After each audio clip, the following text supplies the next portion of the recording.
to the Screen Time Continuum. It is a wonderful Wednesday. My name is Keelan, and as always, I'm here with Nick. What's going on, brother? Hey man, happy Wednesday. I'm good. How are you? I'm well, can't complain. Thought I was smiling through the week, but yeah, not sure how I'm gonna be faring with that for the next few days.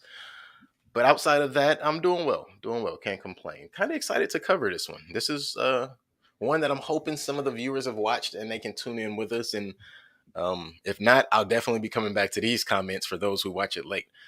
Uh, but yeah, other than that, I'm doing well. Today, guys, we are here to cover Smile, the 2022 movie entitled Smile. Smile is a film that is directed by Parker Finn, cinematography by Charlie Saroff, and I believe it doesn't say on the top, but I do believe that this is written also and probably even developed, like the entire screenplay, by Parker Finn as well.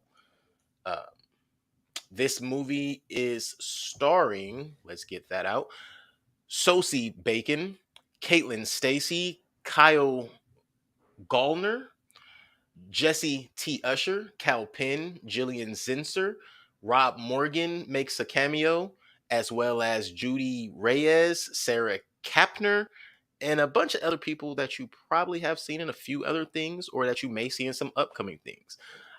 I personally, and I don't know why I've gotten really into doing this, I personally like the cast. Like, I've gotten really into finding out, like, hey, how much do I like this cast? I like this cast. With that being said, the movie Smile. Let's give it to you from Google. The movie Smile is about as this goes. It goes after witnessing a bizarre traumatic incident involving a patient, Dr. Rose Cotter starts experiencing, frightening occurrences that she can't explain. As an overwhelming terror begins taking over her life, Rose must confront her troubling past in order to survive and escape her horrifying new reality. That is how it is on uh, Paramount Plus and how it is on Google. Not often do you get the exact same description on the application and on Google. However, before we get into any first or anything, I only gave you guys the plot. Again, this review will be for the movie Smile, which came out in 2022, September 30th of 2022. In fact, if you have not seen the movie Smile, this is your spoiler alert, your spoiler warning. Turn back now or forever be spoiled on this movie. If you have not seen the movie Smile, or you have seen the movie Smile and you want to hang out with us, see how we feel about it, hear what we have to say, what jokes, what downsides there are to this movie, by all means, hang out because we're about to go in on this one. With that being said, Nick, what are your first impressions of the Smile movie? Hmm. Normally, I am not a horror person. I don't really. I find horror kind of. I don't know. It's just not my thing. I've never really gotten into it, but this movie was pretty good. I like the concept. I like the thriller aspects to it. I thought it was creepy and a little gory, which I'm not a huge fan on, but it's appropriate for what you're watching in this.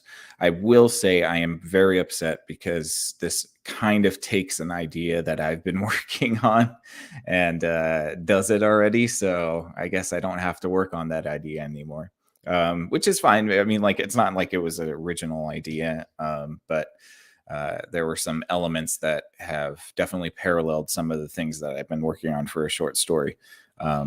Which is all to say that I guess I like the concept because I found similarities. So, yeah, it's a decent movie. It's freaky. It's kind of creepy. It's another Wendigo movie, in my opinion. So yeah, I don't have a lot to criticize about it. There are some aspects that I would say maybe are a little bit, I guess, just kind of boring. And maybe there could have been 10 to 15 minutes taken off of this one, but those are really the only major critiques I have for this movie. Oh, fairly well, fairly well. I agree. There are definitely Wendigo like thoughts and feelings, even a siren or what do they call it, a Eiley, a Haley, something like. I believe that's what it's called. It's a female demon that kind of feeds the same way that this one does. Um, yeah, I personally I liked it. I like the supernatural stuff. We know that. I like thrillers. Psychological thrillers always do much better for me than physical thrillers. Predator's not that scary to me. You know what I mean? Ghosts and all that aren't that scary to me, but something that you kind of create for yourself, that's a whole different ballpark.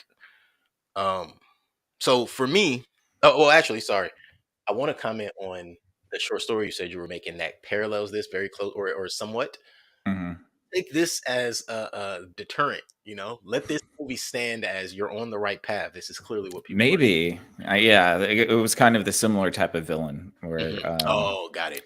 yeah, the Yeah, the that's a idea is a sort of like a social, like a mhm, viral suicide, right. something like that. I think the interesting thing about that, before I get into my first thoughts on the movie itself, thoughts on Parker Finn. Did a little dive in on him, and apparently that's kind of like his niche. He Mm, prefers the non-physical, like I guess kind of stuff that I like to watch, the non-physical monsters, mhm. the things that kind of like you just kind of touched on could be part of society almost. Um, so yeah, that's just something when you said that it made me think like, hey, I'm glad I did that deep dive on the director because those things go really tight together. Mhm. Um, so my first thoughts on this movie, I did enjoy it. Again, the psychological part was much more of the real end for me. I wasn't sure what they were trying to do initially. I saw this going a couple of different directions, but once we were understood which direction it was headed, I was very surprised and pleasantly surprised. Um, Cinematically, I can't say I did not like some shots, but some shots were a little hard on the eyes, hard on the brain, maybe more than the eyes. Um, I think when you're making us do so much mental work, you can't do a lot of inversions with your shots because now you're Yeah. just throwing me left, and my Right. brain doesn't know what to think. Yeah, I'll say that at the top. The inverted shots were kind of like, dude, stop, please stop. Not because they weren't even done bad. It's too much for the mind, right? Mhm. Um, but overall, didn't dislike. Excuse me, I didn't dislike this movie. There are a couple of things that made me like, hmm.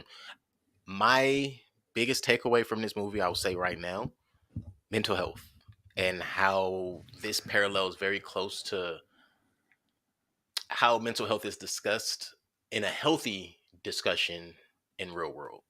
Mm. Yeah, I could definitely see the social commentaries, but what's interesting is I kind of just abandoned all of those for this movie because Understandable. the monster was good enough for me. Mhm. Like I didn't need the commentary about trauma and suicide and Yeah. like hereditary Yeah. mental health issues. Um, for me, it was all about the monster. If you got a good monster, that's what I'm there for. So yeah, I think it fulfilled my basic need, Right. anyways. I too was more concerned with the monster, but I was when I was able to note those things around it, those real world things, those real world discussions. Is that the way? The tone, the real world tones. I had to acknowledge them, but I agree. I did my best to like, okay, please don't let that be the I'm gonna say it. Please don't let that be the monster. Yeah, yeah, yeah, yeah. Colossal style. Yeah. So yeah. With that being said, let's get into this movie a little bit. Let's see. Let's just start at the very top. I don't think there's it's very weird to say with a psychological thriller. I'm not sure if we'll be able to go beat by beat. I don't really think we need to, but there are a lot of storyline points in this movie. There are a lot of like, oh, that's what's going on there. And then there's probably two or three like, so y'all not gonna tell us what's going on there? Like, Mhm. it's not gonna, you're not gonna help Yeah. us out. Got it. There's definitely some open-ended questions for sure. Mhm. But I will say one thing that I always say about horror movies is that horror movies are just people doing normal day-to-day things with a ghost. That's all it is. Whether it's Yeah. doing laundry or just drinking wine or standing in their kitchen, like Mhm. Yeah. This yeah. is usually how you're absolutely It's not right. like our character was going skydiving or, like a trip to a museum or There was anything like there that. was nothing too interesting. No. Actually, I'm with you saying that. I think that's a big take. Excuse me. I didn't think about that till you just said it. It would have been. different to put her in a very busy social environment at least once through Mm-hmm. this movie. Right. The closer she gets to a busy environment is her workplace, which that's I don't care who you are. You don't consider your workplace a busy environment because you're used to it. It's your Mm-hmm. everyday environment. So yeah, with you saying that, that's actually a huge take that I wish they had about it. That actually, now that didn't think about it before, but now that I am thinking about it, no, I definitely wish that was in this movie. Mm-hmm. Yeah. So excuse me. So let's start. We start with Dr. Rose Cotton, or Cotter, Cotter. Sorry, Dr. Rose Cotter, and Dr. Rose. We open automatically seeing that she has some issues. She watched her mother OD, um, or what we believe to be OD, and not exactly sure where she is in life, but we see she's a therapist. We see she works at a hospital as the resident psych for the patients, and yeah, they immediately jump us in, letting us know that this woman's not wrapped too tight, or they don't want us to believe she's wrapped that tight. Uh, but yeah, so we immediately see her patient Carl. That's the very first person we see her with. And Carl is a stammering, muttering type of person who continues to say things like nothing matters, no one matters, and everyone's gonna die. I'm gonna die. He's gonna die. She's gonna die. You're gonna die. You know what, dude? What's that? This is the better version of the Empty Man. Oh shit! You're right. And like I just thought about it. This is literally the Oh better version of snap! the Empty Man. This is the better version of the Empty Man. Yeah. It's weird. You say it, and as you say it, it's like my brain goes click, click, click, click. Yeah. We found it. All right. Hey, look, we could just wrap this now. We know how it Right. ends already, and we like Mm-hmm. this one better. So, Yes, much better. damn, you're right though. In Mm-hmm. context, this is definitely the best version of the Empty Man. Now I got to remember when the Empty Man came out. I think the Empty Man Oh, was I kind don't of know. old, wasn't it? Like 2011, Yeah, like yeah. It maybe 2018, 18ish. 2019. Yeah. Uh-oh. Uh-oh, Mr. Finn. Parker Finn, they might be coming for you, sir. Maybe. Look, you made money, they didn't, so be careful. Um that's mean. But so yeah, Carl feels that death is closing in on him. Carl feels like nothing can change what's going on, and he feels it. But Rose isn't exactly on board. She doesn't empathize. She's not listening to him. And I think that's a very pivotal place to start this movie, with someone who's not going through what everyone else later will be going through in this movie, but having a very similar situation where people simply aren't listening to his feelings and how he feels. And how he feels is the world is closing in on him and death is imminent and there's nothing he can do about it. No matter what you tell him, he's going to die. His mom's going to die. His sister's going to die. And nothing matters. Uh, Carl is, in my opinion, the soul of this movie. Yeah, he's the Like, harbinger of what's coming, right? yeah. Yeah. If you don't pay attention to Carl, you might actually be lost in this movie. But if you understand what Carl's going through at the beginning, this movie actually will make sense to you.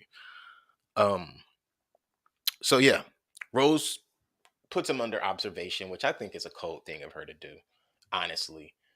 Only because he didn't show her anything different than what apparently he had been showing her and everyone else for time and time of his visits. So for her to put him under observation only makes Carl think that he's doing something wrong versus just expressing what he's feeling, which is what you're asking him. Carl, how do you feel today? Mm.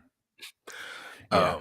Yeah. Yeah, but he's clearly stuck in some sort of loop, some Yeah, sort for of sure. mind loop that I is mean, it's plausible that he's going through his own episode that just isn't a part of this movie. or yeah, I think it would really is kind of a parallel of like the archetype of the sort of sage, the character that sees the supernatural before it Mm, happens, or sort of okay. tells of the supernatural before it happens. So I think Carl probably knows about this entity Like an already. oracle of some sort. And he might already have that because of his innate mental state, Mhm, having maybe psycho schizophrenic mhm. thoughts and tendencies, maybe opens him up to those Right. entities.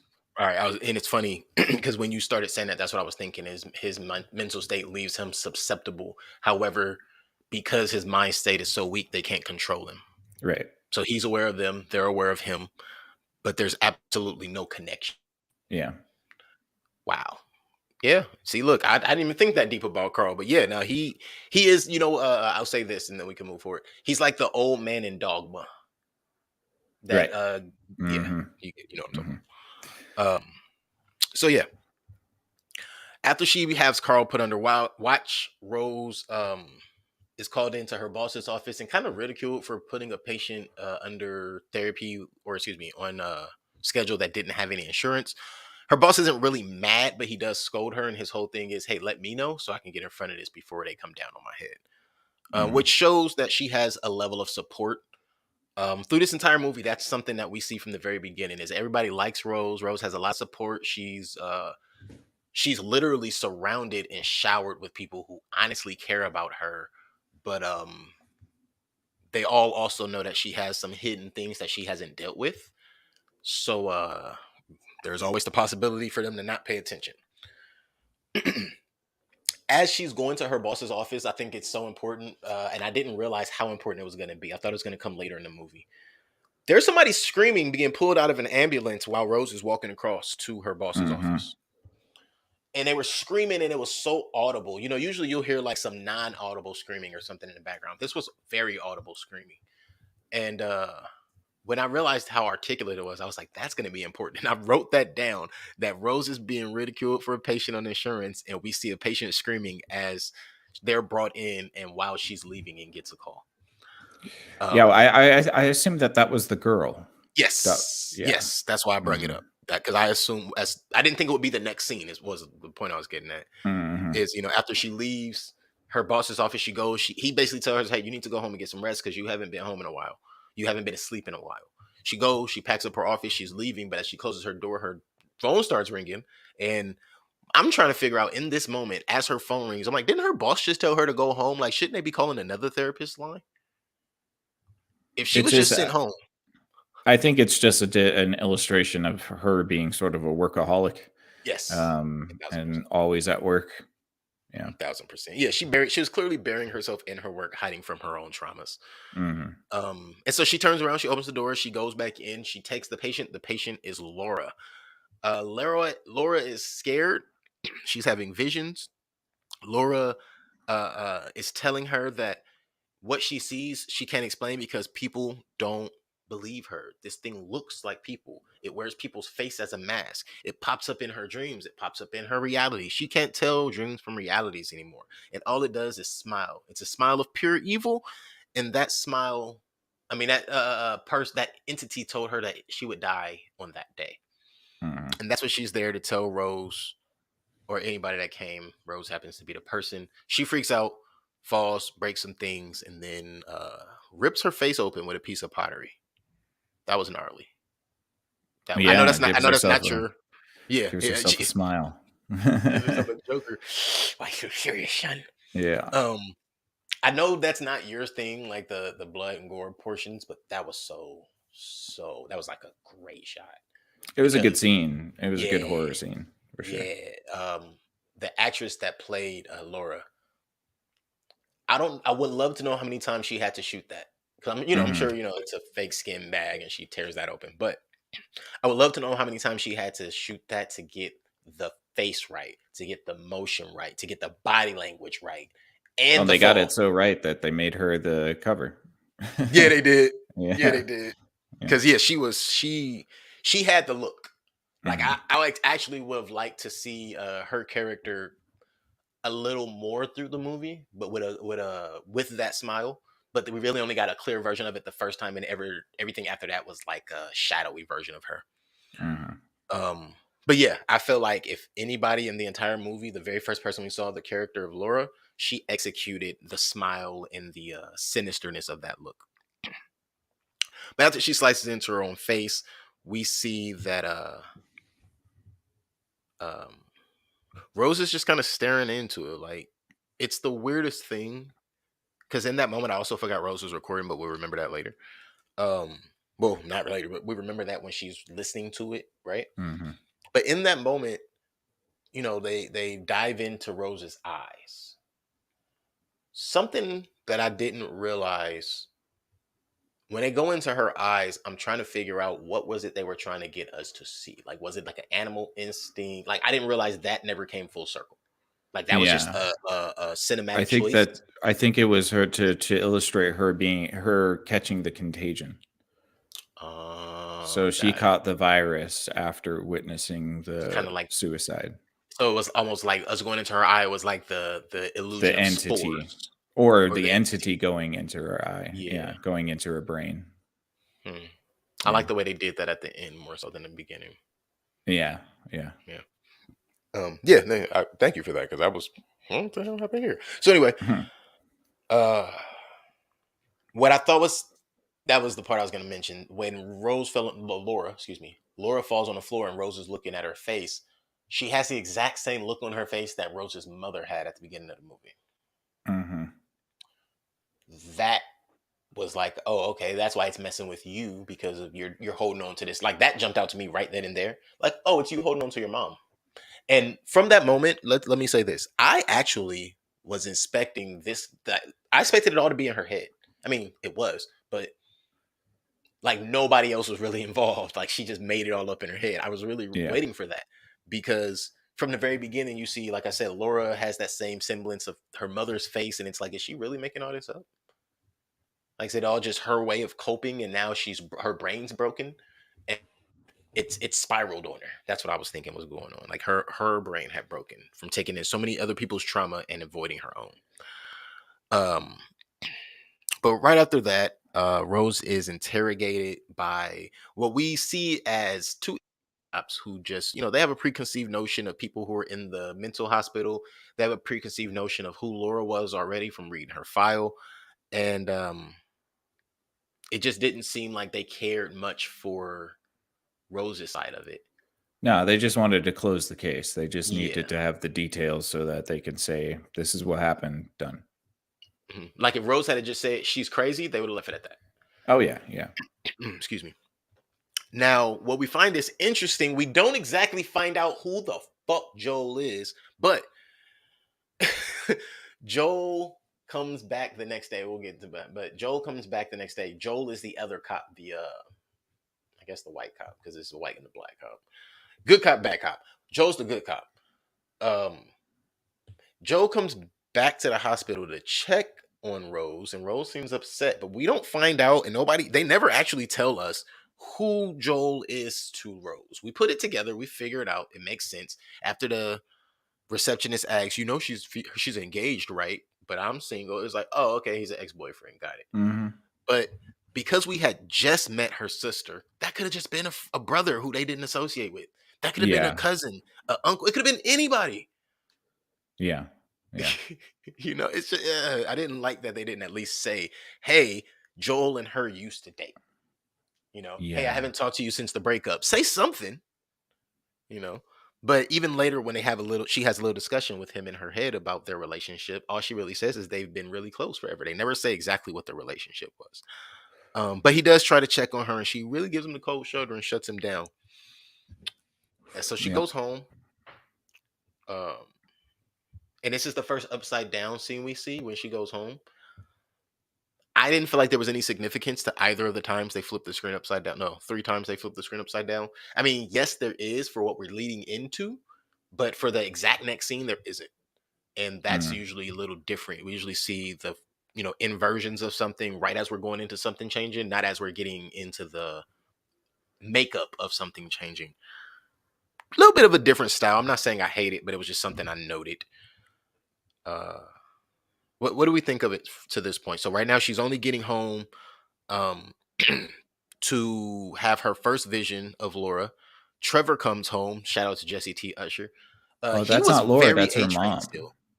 Was that her mom? Mm-hmm. I apologize. I thought that it's was taking Laura the at form of first. her mother. Yeah. Yeah. I thought it went from Laura to her mother. I thought, oh, you're Right. right, because we do see that it's like a younger version of her mom. Mm-hmm. Correct. You're right. My bad. It's the mom at the same age that she was when she killed herself. Right. Yeah, A-Train is the fiance. A and Train, he is very A Train, very A and Train. he disappears from this movie completely. Yes. After the biggest A Train moment of the movie, Wait, what was the A? What did he do? the blow up between he and her with the Oh, therapist, right, right, that was a yes. very A Train moment. Hmm. Like, oh, you don't know what's going on here? Huh? What's going on? Are you leaving? Huh? What?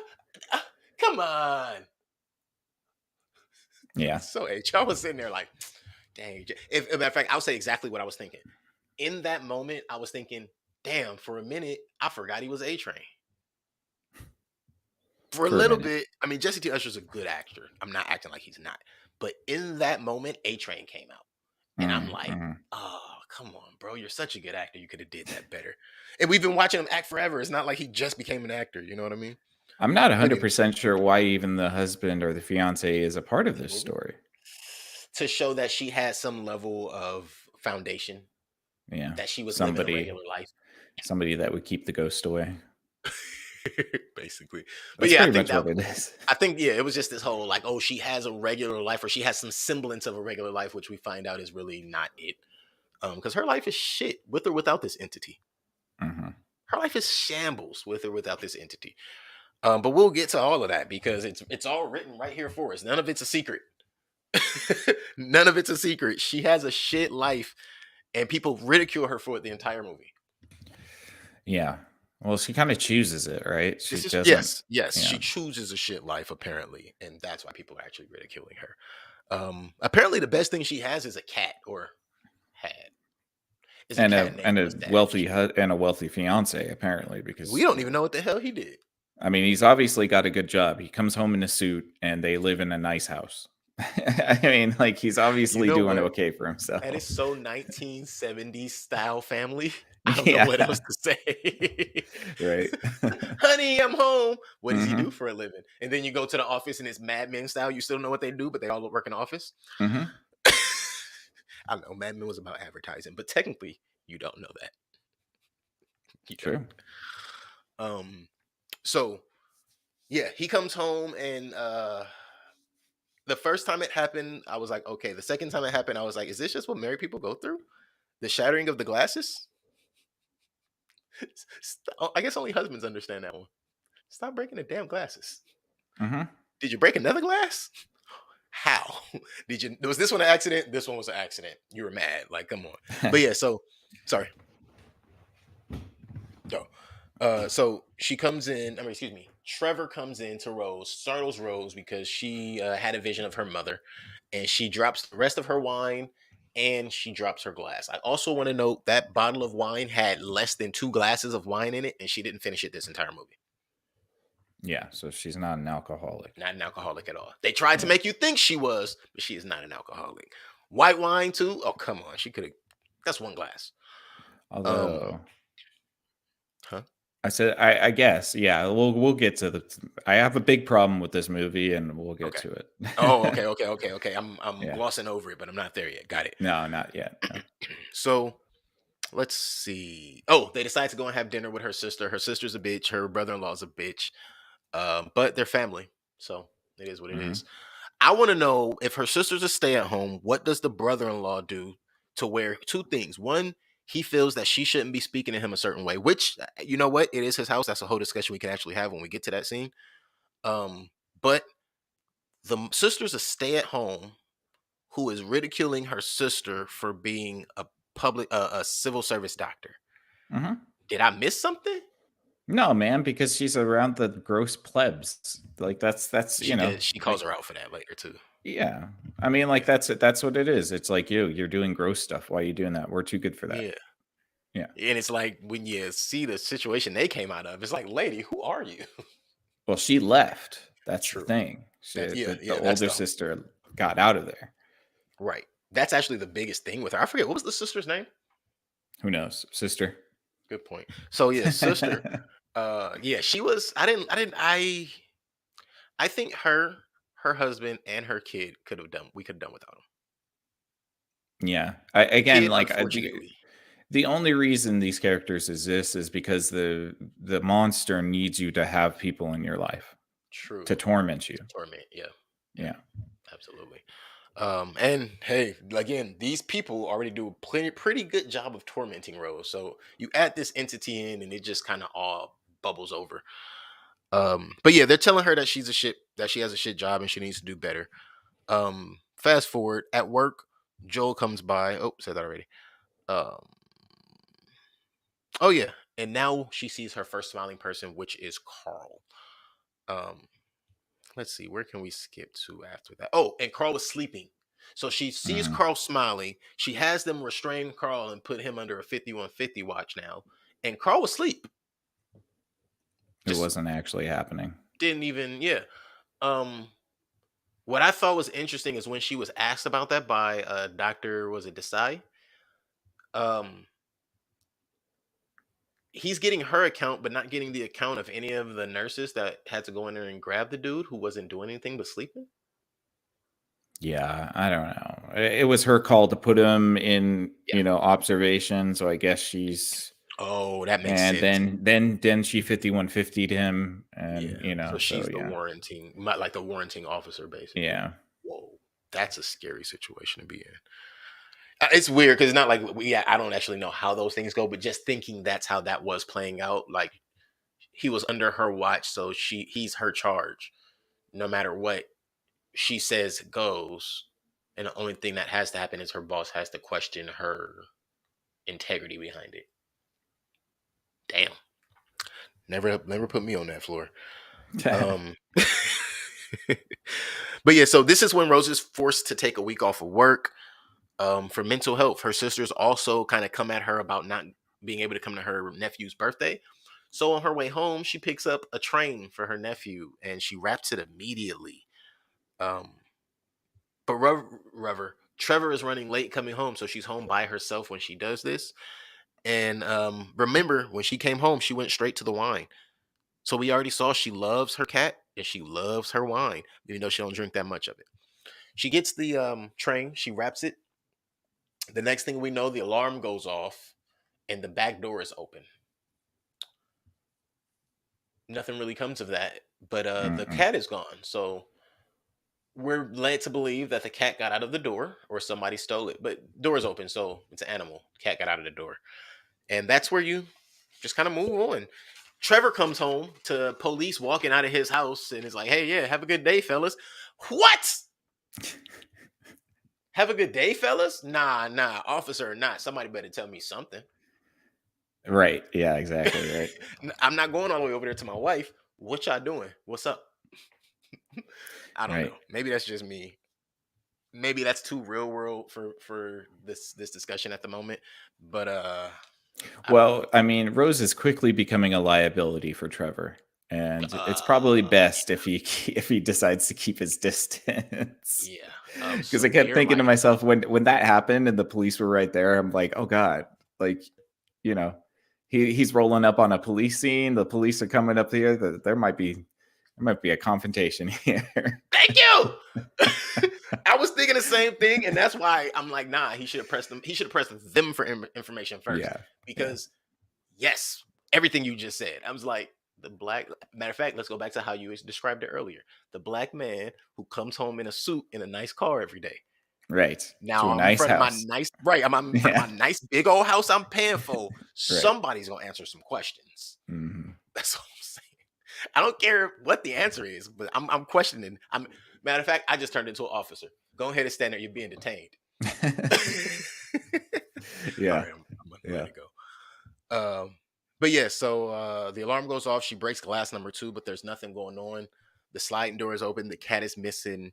And what I didn't like also before Trevor even gets home, um, the cop tells the woman that's at home alone not to worry about the false alarm because they happen all the time. And your cat's gone. But hey, Mm. doors open by themselves, alarms just go off. Don't worry about it, ma'am. You'll be safe. we checked around with our flashlights, Yeah, like, yeah. bruh, that was slightly disgusting in the nature of this. They lived around the woods. I didn't see no officers going and checking them behind no trees. No, no. They're just gonna check the house. As long as the house is clear, then Just He just lock your gonna creep. doors. If it's somebody out there, they just gonna creep right back in and get Well, it. but lock your door, then they won't be Fair, able to come in. very fair, Yeah. very fair. Because that is the thing that even she could not guarantee whether or not she locked the door. Mhm. Which made me think that was her subconscious being aware of what actually happened. And what I Yeah. think actually happened, should we say what actually happened? Because what I think actually happened is she was not in control of her body and she doesn't know what happened consciously. But Yeah. subconsciously, she knows exactly what happened. Maybe. And this is the biggest problem I have with the movie is this concept of lost time. Yes. Um, I Which don't like. they don't really explain or touch on it, but No, yes, there's a huge no. concept of lost time.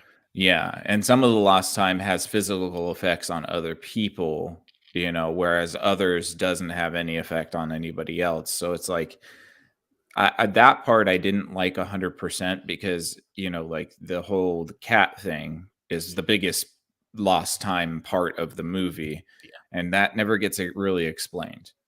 No, Why would we're she do that anyways? well, I think that's the concept is it wasn't her. It was the entity But that would introducing more assume, trauma to her life and but that introducing would trauma into Jackson's life. But that would assume the entity can take control of the body, which it's the entity's not there yet. Right. Entity can't control her body. So unless it forced a vision onto her where the cat turned into a tiger that she decided to kill, Yeah, I don't know. we have no idea what happened there. That's true. You know what? You're right. I forgot that was kind of the point in when it says almost time and it's talking about the time span. That's how long it takes for it to get full control. Hmm. That's something I caught on to immediately. It was like 4 days. Some people take longer, and I was like, oh, that's their mental health levels. Yeah. The stronger Yeah. people lasted a little longer. Then you have people like the guy we'll find later, Mr. Tally, who was able to think beyond it. Hmm.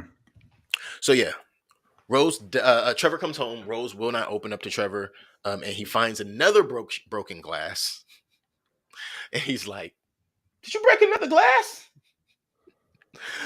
That was too funny. But so Mm. she goes to her. Oh, sorry, no. First, she listens to the session that she had with Laura, and she hears. So, oh, this is what I was gonna say at the very beginning. So when she's sitting there and they zoom into her eye, we don't hear her say Laura. We don't hear her trying to get Laura to respond after Laura's on the ground. But in the recording, after you hear the body thud, she's Laura, Laura. Hmm. And it's like, why was she still calling Laura's name? But then you hear the whisper of Rose, and that's the entity calling to her.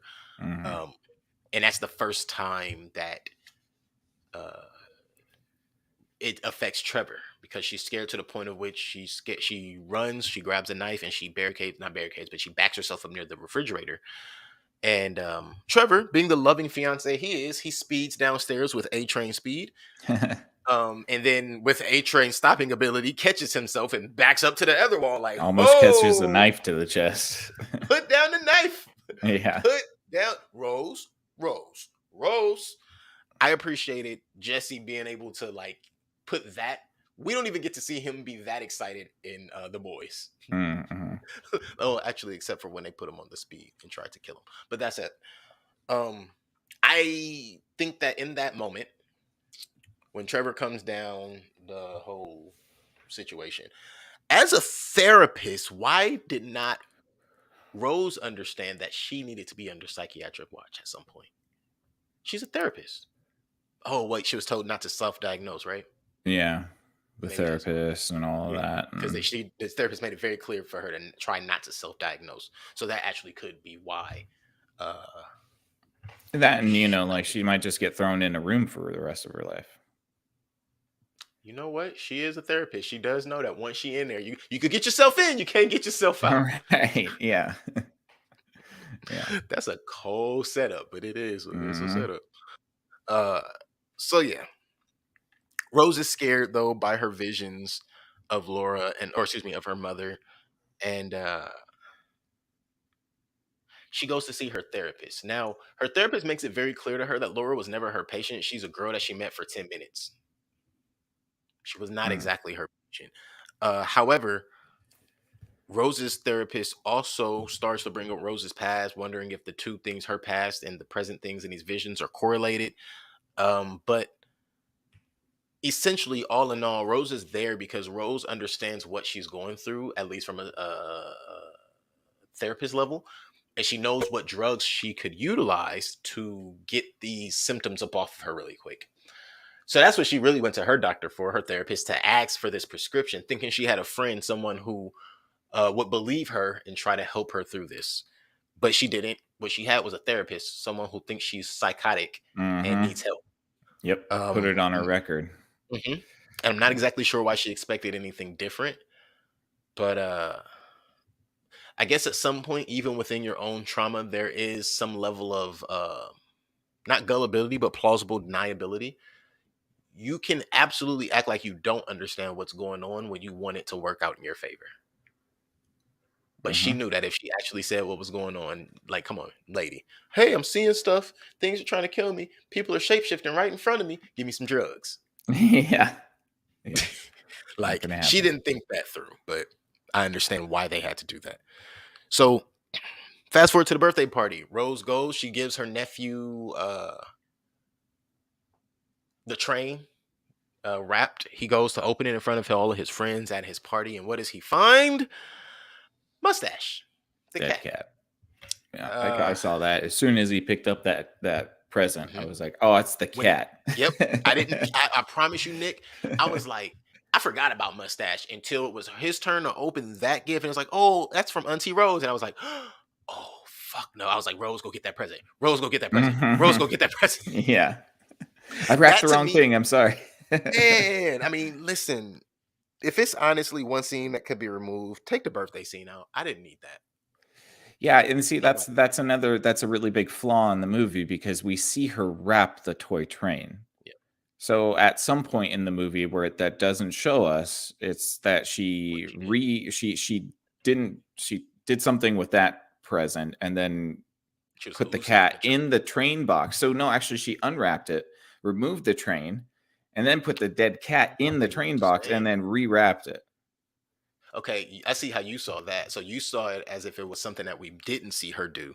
I Yeah. saw it as though we literally watched her do it, but she was envisioning the train, excuse me, the cat as the train. So that's what we saw. But Yeah. I But the like your train was version a put in little the better. box, but the train was put in the box by the guy at the store. Right, right. And that, right. And I like your version a little better for this reason. It lends more to the spirit, to the entity. Mhm. My version is just Rose's a F up, Yeah. but Yeah, I don't know. Yeah. the entity, yeah, that I like that. I like that. And considering if it happened per se when she sleep, because it seems like a lot of these the darkest, hardest visions happens when she's even just napping. Um, that's something I didn't say at the top. This movie is very aware of, I guess, occultish things. Um, trauma, susceptibility, uh a lot of those things when I really thought and looked into them, they are right on point. Like even with Sleep deprivation. yep, sleep Mhm. deprivation, all of it. What opens you up to some of these type of things? Either they did a lot of homework or they got really lucky. Yeah, somebody knows a little bit of something about That's what I'm deeper thinking. mysticisms and it's particularly with the evil entities and stuff like that. Hmm. Again, this concept of like this contagious suicide um, Hmm. is very Empty Man esque. It's very yeah, Yeah, I've seen a few it movies works. that definitely have this concept, but it's all, every single one of them are done differently. Differently, excuse me. Hmm. Um, I think I even know a Wendigo story, as we were talking about before, that goes very much so like this. Like you don't even really see. Oh no, no, no, no. That's a Krampus story. Yeah, that's Krampus. Excuse me. So after she's freaking out at the birthday party, Rose is, and everyone's kind of just keeping themselves back as she cradles her dead cat in her hand. And what I didn't understand is after she trips and falls through the table, and this is what let me know that I wasn't wrong about how I felt about her sister. Her sister almost was waiting for her to do something so that she can prove that she is who she thinks she is and she can distance herself from her sister the same way she distanced herself from their mother. Hmm. Um, and she even makes that very clear when they have a visit a little later after this. And she's like, "You're just like mom." And it's like, clearly you're like your mom because you're the abandoner. See, but that's the thing, though, is the movie kind of tells us the sister was right in the end Yes, because of what she does, yes, what Rose does. yes, Yeah, absolutely. The yeah. movie absolutely proves the sister right. It's, like, yeah, like mom didn't kill herself. Right, Rose let her die.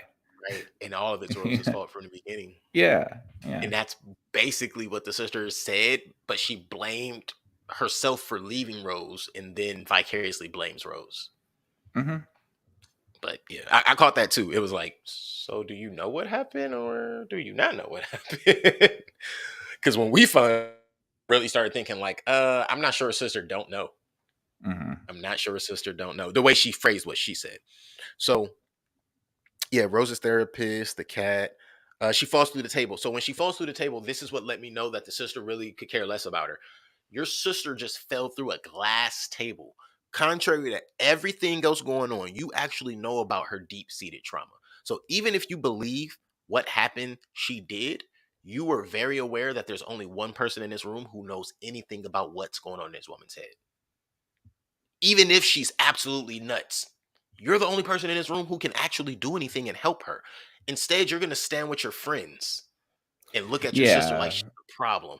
And just yeah. because you took her to the ER, just because we see you in the ER, that doesn't absolve you. Nah, but the sister's like a hardcore normie, Yeah. so she just doesn't have any of those, Yeah. She has ideas no and patience everything. for it. She has Mm-mm. no understanding. Essentially, TV has explained to her what and who her sister is, even though her sister is a therapist that she probably could have been talked to multiple times over before she started going through this stage. Mhm. I mean, Um, so, when we introduced her, she's bitching about the fact that she doesn't have any time, even though her son is in school for 8 hours a day. Yes. Yes.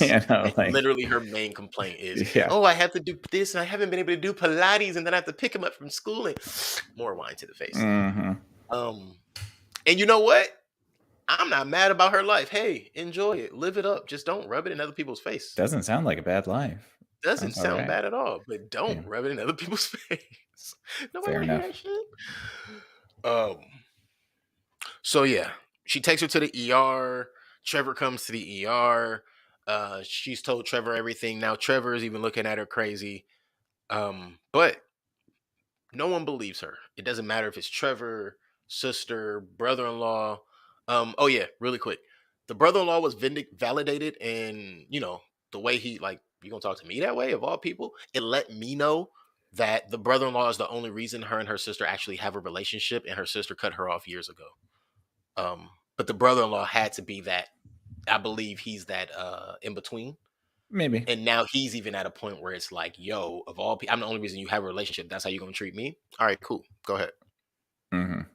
You know, that's how that read to me. And at first, initially, it read to me as, you know, you're a bad person. You made my kid feel away. You did these things. But when I really thought about it and the way the sister was treating her, it's like, no, they probably only have a relationship because of him, and that's probably what was really bothering him. Like, I'm the only person that's ever had your back. Yeah, it's possible. The movie really doesn't tell us all that much, It but doesn't. yeah. We don't even know the brother-in-law's name. Hell, we don't know the sister's name. What am I talking about? Yeah, they're just there to not believe her, The you know? non-believers. Yeah, pretty much.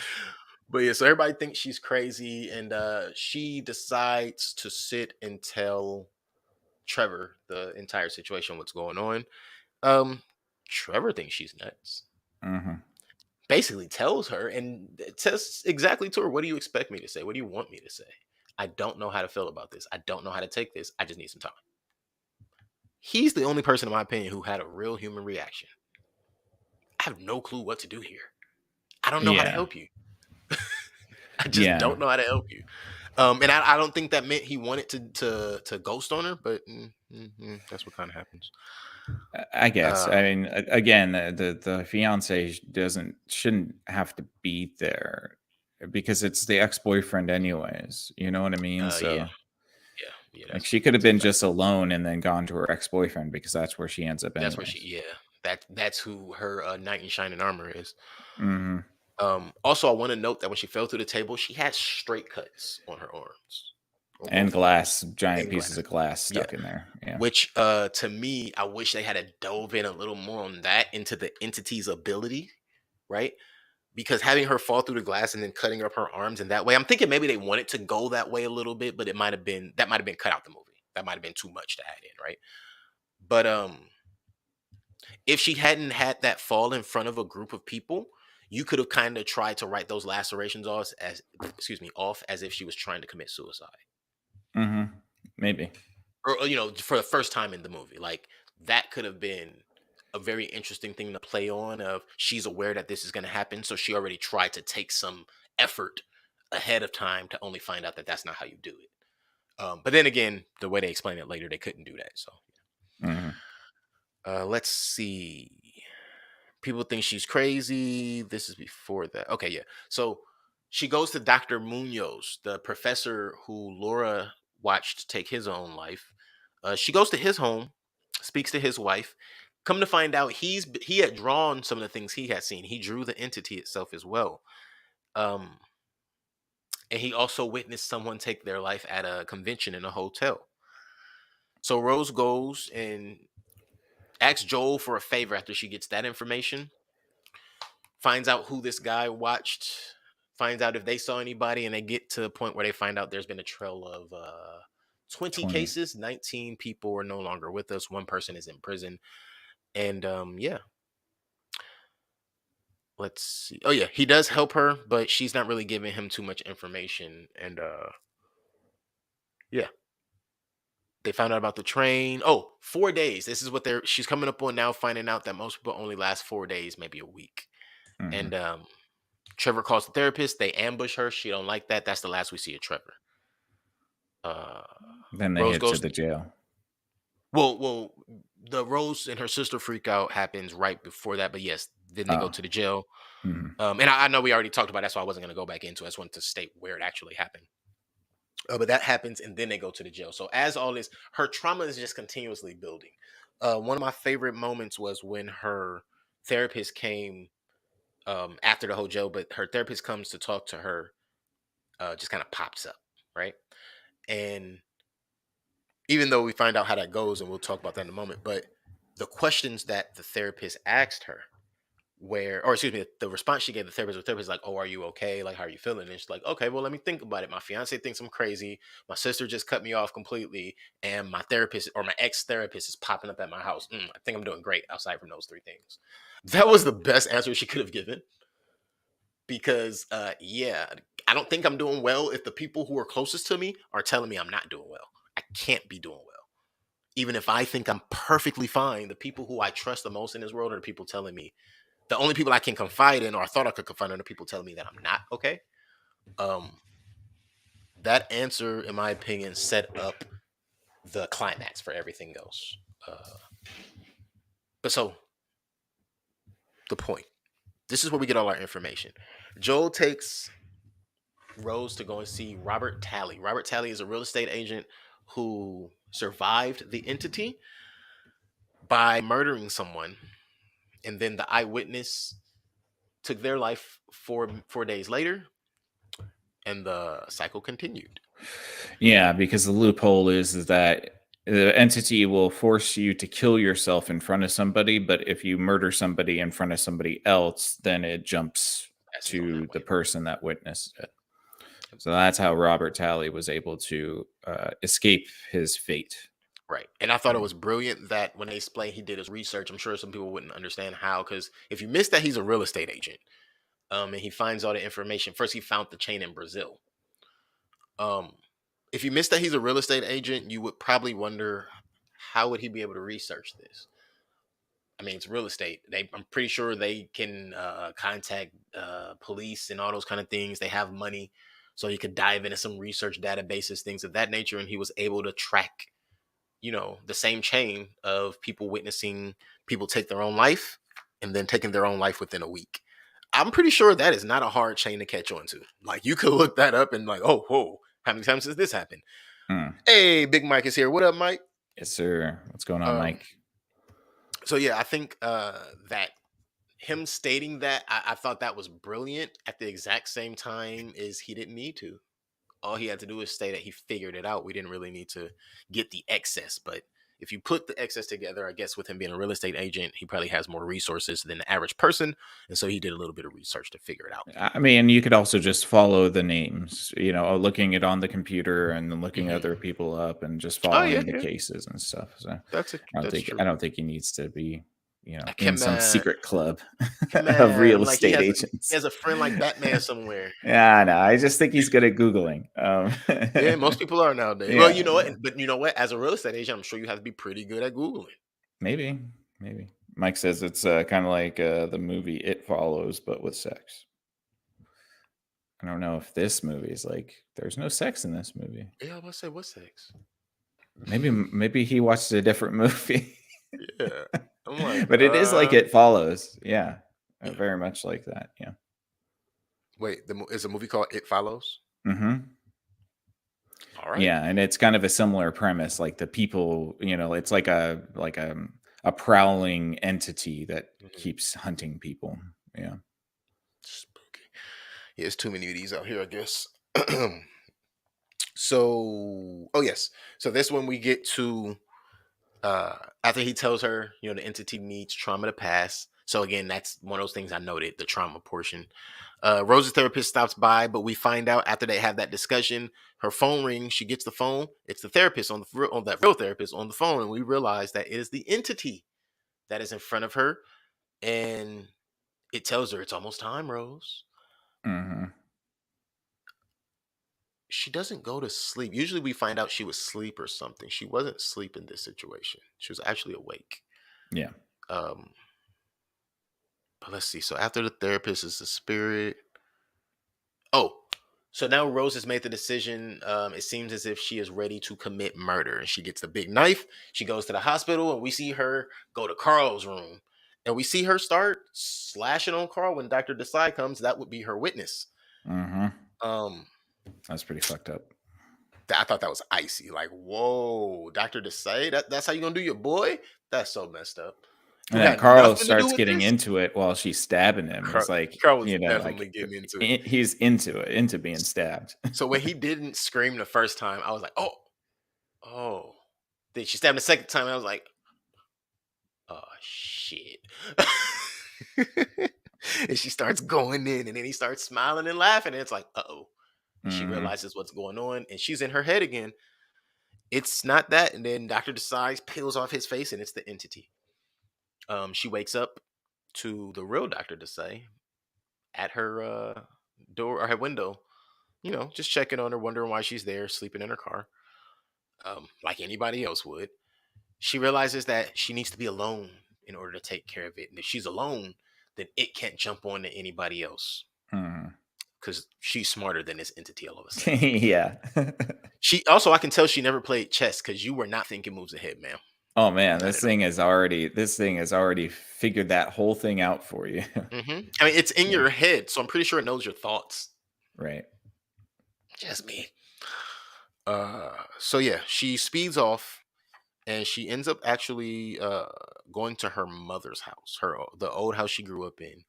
And her plan is to starve it by taking it to the house, defeating it in the mindscape, and running back to civilization. So she gets to the mom's house, and oh, I meant to mention, when she was at her sister's house and she saw her sister walk up to, or her sister walks up with the attitude, clearly had an attitude. But we find out that's the entity too. That was pretty cool. But we see her Hmm. freak out in the car, and her nephew Jackson is watching through the window. I think right then and there, the trauma was passed on to Jackson already. Between the cat and watching her in the car, Yeah, and the entity might come for Jackson at some pretty point. sure Yeah. Smile 2 will be Jackson in his teens. Right, maybe. Like, I think they set that up. Parker Finn, you set up the sequel perfectly, in my opinion, but we'll see if you do it or not.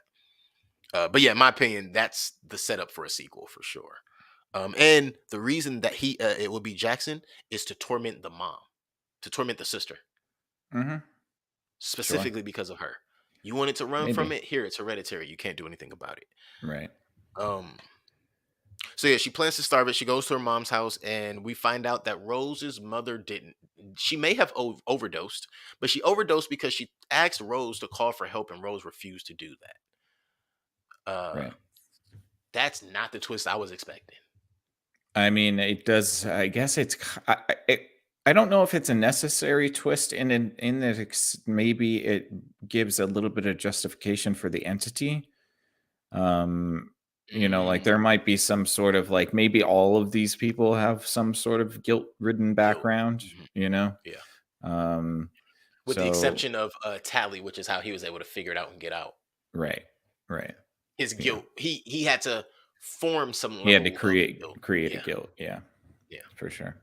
Yeah, so yeah, it might be because when she's talking to it in the cabin, she's like, "Why are you doing this?" He says, "Your mind is so enticing," Yes. something like that. So it could be the fact I that don't know if it was enticing or inviting, but one of the two. inviting, yeah, Yeah. yeah. But yeah, So I she think yeah, the guilty mind is kind of like a siren call to it.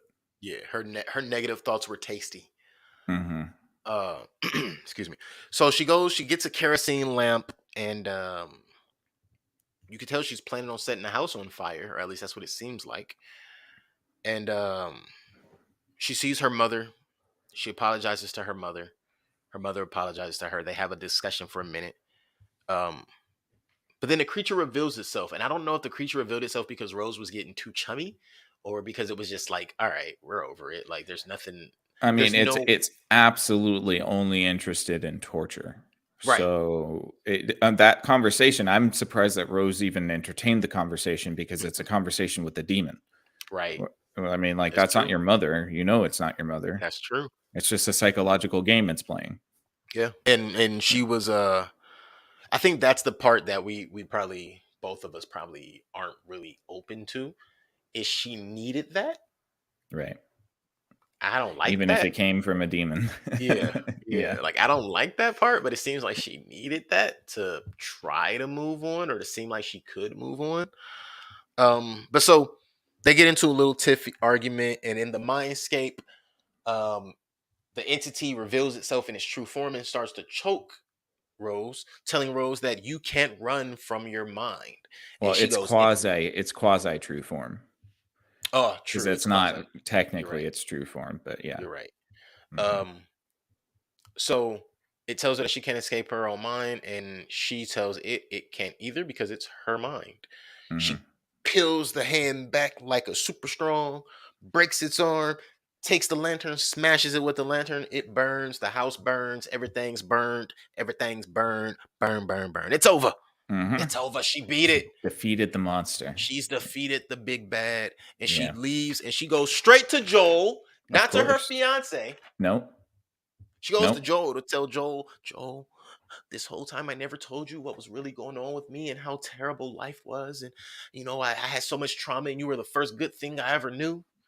And I just did you wrong, and I apologize. Now, can I stay here at your house and go to sleep? And I just need you to watch over me, Joel, Mhm. while I sleep, Joel. And I'm like, huh? I knew it Go was a home. trap right away.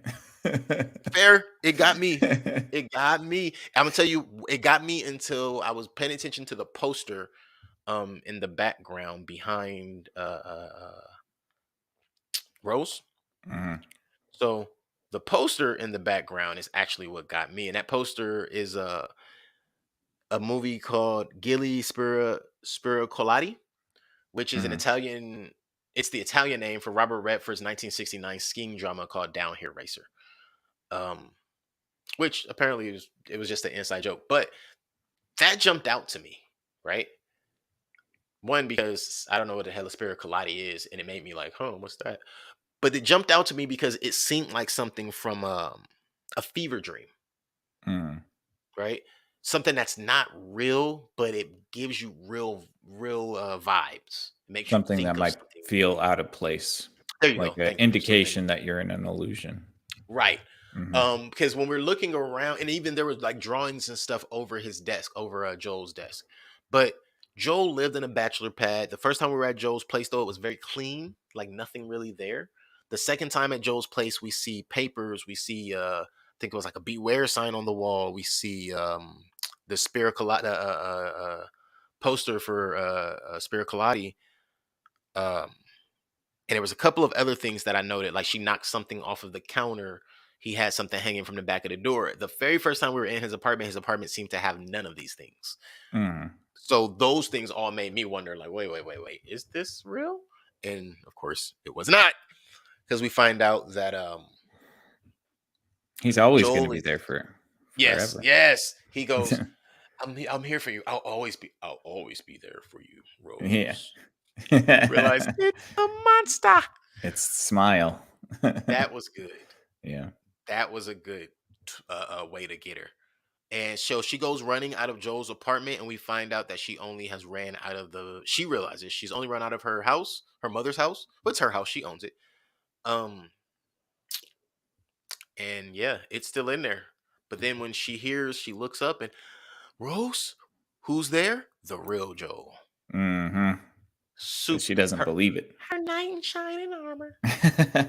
Yeah. So she takes off running from him, closes the door, and locks him outside. Um, and then the entity comes from out the back again and reveals itself to her. And it's quasi form, and then shows its true face. I would believe it. No, I guess at that Mhm. point it's its true form because it skins itself totally. Yeah, once it skins itself and it's just a whole bunch of jaws. Yeah. Mhm. And then it opens her jaw and climbs in. Climbs in her body. Yeah. That was dope. Very Wendigo. It's very Wendigo. That was Mhm. the most Wendigo thing of this entire. Like the whole concept was like, could it be a Wendigo? I even questioned that for a while. Mhm. Um, but this was the moment where it was like, oh wait, no, that's literally what Wendigos do. Is they I would climb say in. that it like the only thing that doesn't point to a Wendigo is the psychic ability. Um, No, you Wendigos know, did have psychic ability because they don't have mouths. I'm not sure 100% if they do. But Wendigos technically have a physical form, and Hmm. this doesn't. It has just like a psychic form because Um, it's not physically there. you're right. Yeah. Thinking of Wendigos and how I believe they don't have mouths and they are telepathic, it reminds me of the show and the books Animorphs.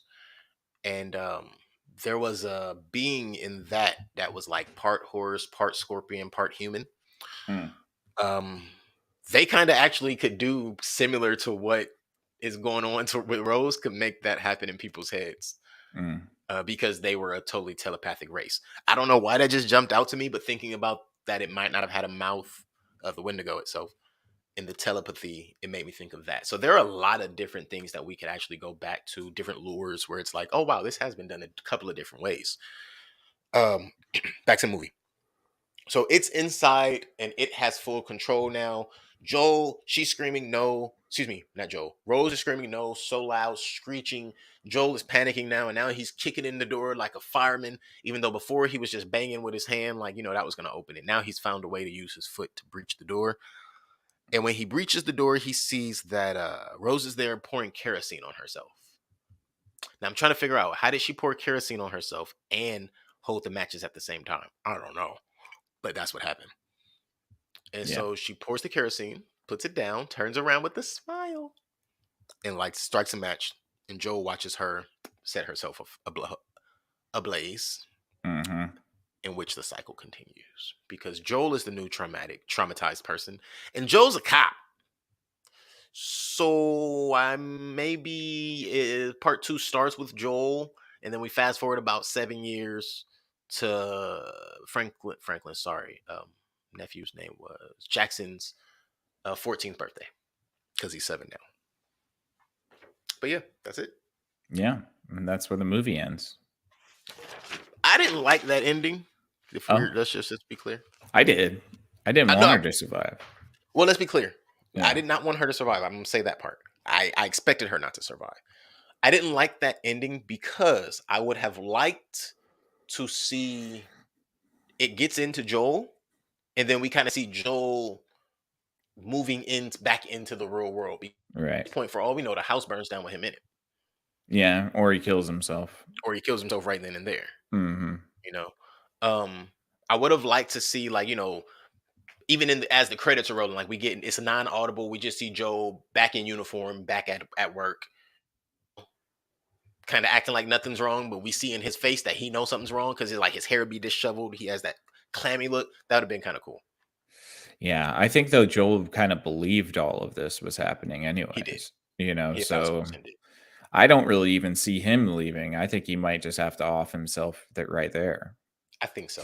because he kind of knows what's going to happen. Yeah. Or he can leverage some of his privileges and do what a homeboy in prison did.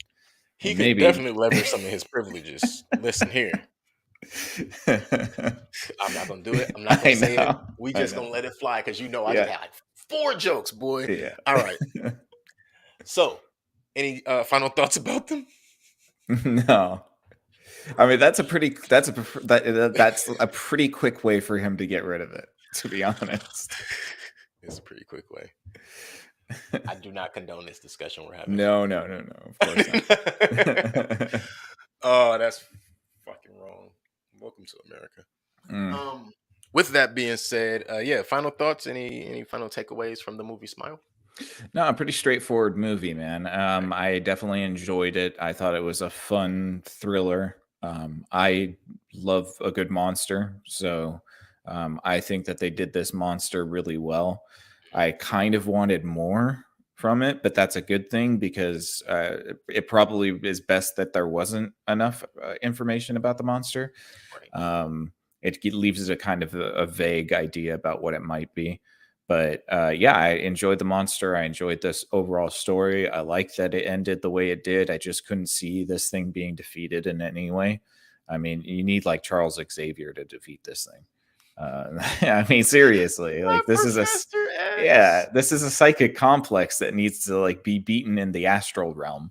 Right. So Yeah, I can't. yeah. I can't disagree with you. I just did not expect this to Although we become. did see Multiverse of Madness, so maybe we need Scarlet Witch instead of Oh Professor God! X. Keep all of that shit. Uh, But no, yeah, you're right. In this situation, yeah. you know what? If we're gonna do it, we probably do Scarlet need Witch Scarlet could have Witch. torn that thing in half. Yeah. I think Easy. Scarlet Witch would have got some of her issue with this situation. Mm. I'm just being honest. I think whatever this let's call it the Smile entity.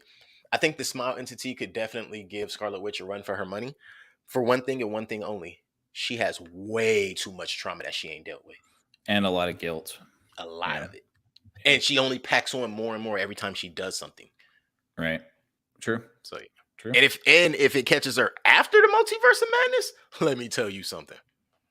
Yeah, this is the mashup we need to see. Mhm. Scarlet Witch versus the Smile entity. Pretty much. Yeah. Yeah, man. Well, I'm good with ready for ratings when you are. Heck yeah, smooth deal. Well, let me think. Is there anything else? Cinematography was good. I talked about the flip upside downs that I didn't like. Actually, yeah, I think we're right on point. So, the movie Smile was pretty good. Didn't dislike it. Didn't hate it. Did like it. Didn't love it. I will be watching this twice. I will be referring this to other people. I will be watching this with other people because I would love to see some people's reactions to it. There are parts of this movie that I would have no problem getting up to go get snacks for. But that's because I've seen it. The first time, it is a glue to your seat kind of a movie. Not necessarily in the greatest of ways, but it's still a glue to your seat kind of movie. With all of that said, shout out Parker Finn. Good job, dude. I like this. Let's see. I would like to give this a 7. I kind of want to give it a little bit more, but it didn't give me everything I was looking for. But it gave me so much of what I didn't expect. Excuse me. That I'm pleasantly surprised by this movie. I actually would. The reviews were good, but I think the reviews should have been a little better. If I'm being not from us, but I mean the general reviews should have been a little better. So yeah, I'm gonna give this a 7. It's almost at a 7.5 for me, but it's a 7. Yeah. I'm right there with you. I was thinking 7, the same. It's a serviceable horror flick. And again, this is coming from somebody who doesn't like horror. And I can tell you that this is an enjoyable movie. I think it's got the psychological thriller down very well. The jump scares were few and far between, but effective nonetheless, I think. There's always something spooky about a phone ringing. There's always a ringing phone in these movies. Yeah, I liked the movie a lot. I think it was good. There were some cinematography choices that I really liked. I liked when they brought in the Laura in the ambulance, they did this panning up shot that was like a vertical top down. That was also very kind of asymmetrical that I liked. Right. I just want to say, with you bringing up that shot reminded me of the begin. Was it would that be the beginning or the end of the Joker scene in Batman? Yeah, the hospital scene of the Yeah. Dark Knight. Yeah. Yeah, kind of similar. Yeah. Very Nolan-esque, actually. Reminded me of Nolan for sure. Yeah, so 7. It's a good monster flick, man. I like it.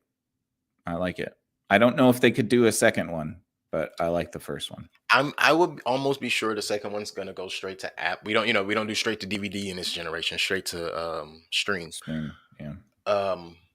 But in today's world, I can't even say that straight to stream is a bad thing. This movie just came out in September. It's March. It's been available, I want to say, since February. So what do you have, a 5-month turnaround? And we should shout out, this is a banger of a movie financially too. It cost $17 million Yep. and made $200 million worldwide. Yep. That's very good. Yeah. That's what I'm telling you. It actually surprised me looking at, and I forgot to mention that because I did note that earlier. Or excuse me, I do have that in my notes. But yeah, I can see them doing a second movie. I don't think they expected this to do that well. So could they make the mistake of thinking part 2 should be in theaters? Yes. But if they do part 2 on limited theaters and then like say straight to streaming a month later, like they do most things nowadays, and part 2 probably won't come out till 2025, something like that. I think it'll be fine. If they think that part 2 is going to be a blockbuster because this set up something for a blockbuster-esque movie, they are wrong. Yeah, I don't know if they could do that. But yeah, if they did another indie style movie, the problem is that their next budget won't be 17 million. It'll be a lot more, and therefore it won't make as much. And that'll make it a bad movie because this movie did not need the extra effects. It didn't need the bigger budget. The size of this budget was perfect for what they gave us. I think if they were to try to give us, if this was even a $25 million budget, this movie could have actually been worse because they would have got too excited with what they could do with the concept instead of just executing the concept. Yeah, Everything Everywhere All at Once cost $30 million.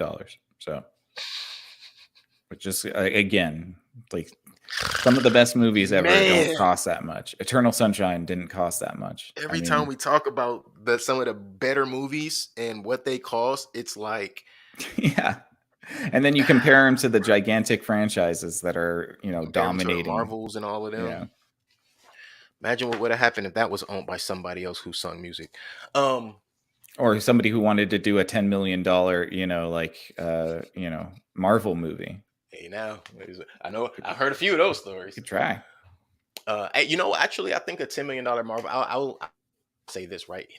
You know what movie? No, it probably wouldn't be a Marvel. I can't think of a Marvel character off the top of my head. Oh, yes, I can.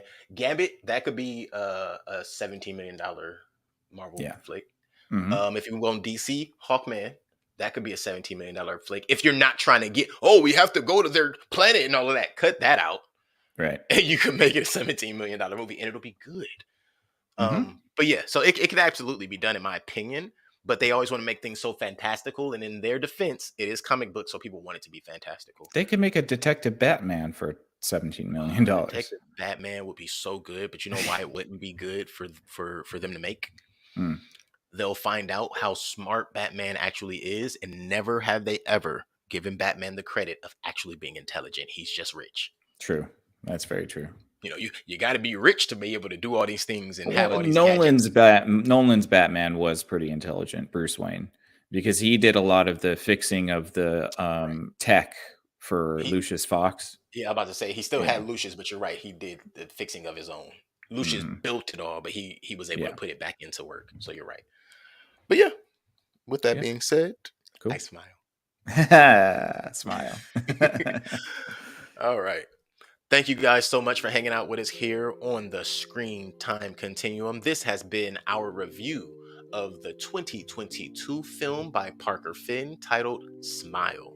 Go ahead and check that out. It is currently available for stream on your different viewing platforms. If you have Paramount Plus, it is definitely on Paramount Plus, seeing as it is a Paramount Pictures film.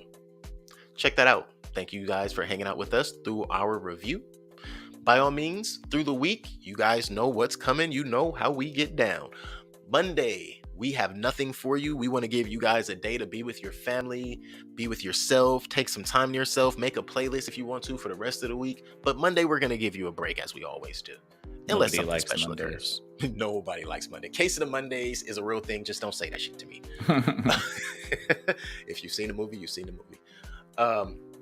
On Tuesdays, come on over, check us out. If Numbers Could Talk. If Numbers Could Talk is available for you on Tuesdays at 8:30 p.m. Check us out on Facebook, YouTube, or any of your podcast platforms. That is for every show that I'm about to name. Check us out on Facebook, YouTube, and any of your podcast platforms, Spotify, Rumble, Apple, Verbal. We're on a lot of different places, and we're doing more and more to just be everywhere. We want to oversaturate you guys with our locations, not necessarily with the content, but with locations and how you can find us. We're getting there.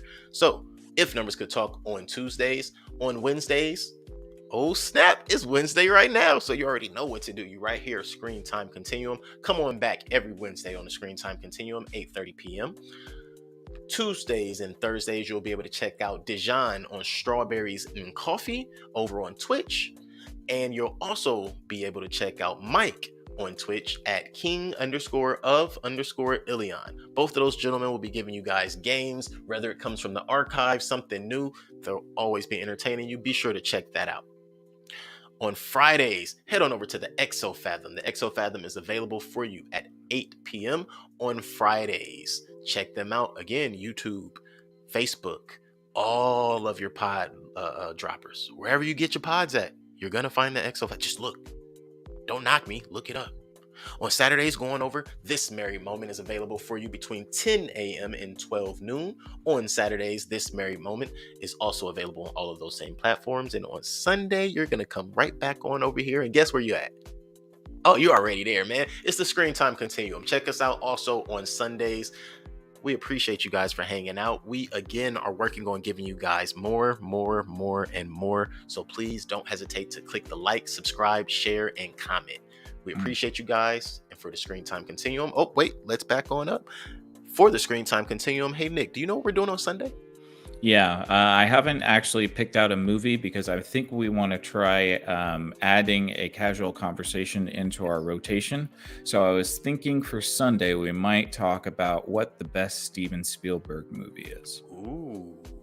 And so we'll go through a list of all Spielberg's movies, and we'll talk about which ones we think the best are. I smile. So that's what we're going to do on Sunday. There you have it. Spielberg talk. Let's talk about Steven Spielberg. No. I didn't say Steven Spielberg. We're talking about Steven Spielberg. So if you don't know Steven, you have to find out about his Spielberg. Check us out on Sundays, Screen Time Continuum. We appreciate you guys for hanging out. We appreciate you guys for sharing, liking, commenting, subscribing, and tuning in on Wednesdays and Sundays right here to the Screen Time Continuum. For the Screen Time Continuum, my name is Keelan. I'm Nick. We appreciate you guys. Have a great one. And remember, smile.